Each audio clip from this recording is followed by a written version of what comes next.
అదే RTV app వార్తల్ని క్షణాల్లో చదివే అవకాశం ఉంటుంది. ఒక న్యూస్ పేపర్, ఒక టెలివిజన్ ఛానల్ మీ చేతుల్లో ఎప్పుడూ ఉంటాయి. పురం జిల్లా ప్రజలందరికీ వినాయక చవితి శుభాకాంక్షలు తెలియజేసుకుంటున్నాను.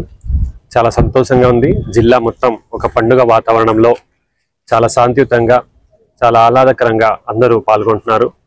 ఈరోజు రెవెన్యూ సర్వీసెస్ అసోసియేషన్ వారు ఆహ్వానంతో ఇక్కడ వచ్చి పూజాని చేయటం జరిగింది. రెవెన్యూ కుటుంబ సభ్యులందరికీ కూడా వినాయక చవితి శుభాకాంక్షలు మరొకసారి తెలియజేసుకుంటాను.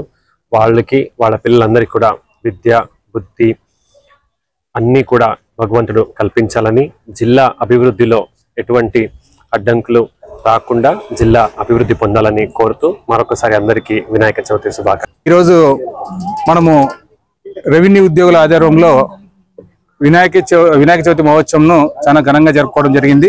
ఇది 2వ సంవత్సరం.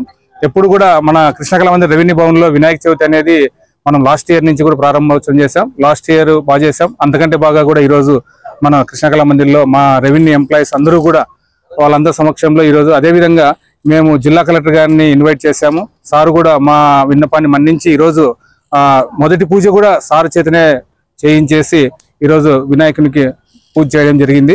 కాబట్టి జిల్లా కలెక్టర్ గారికి కూడా, అదేవిధంగా ప్రతి ఒక్క ప్రజలకి, ఉద్యోగులకి, రెవెన్యూ ఉద్యోగులకి అందరికీ కూడా వినాయక చవితి శుభాకాంక్షలు. మీరు అందరూ కూడా, కుటుంబ సభ్యులందరూ కూడా ఆయురారోగ్యంతో సంతోషంగా ఉండాలని చెప్పేసి, జరుపుకోవాలని చెప్పేసి రెవెన్యూ సర్వీస్ అసోసియేషన్ తరఫున, అదేవిధంగా రెవెన్యూ ఎంప్లాయీస్ క్రీడలు, సాంస్కృతిక కార్యక్రమాలు, అదేవిధంగా క్రెడిట్ సొసైటీ వాళ్ళ తరఫున అందరికీ కూడా, ప్రతి ఒక్కరికి, జిల్లా ప్రజలందరికీ వినాయక చవితి శుభాకాంక్షలు.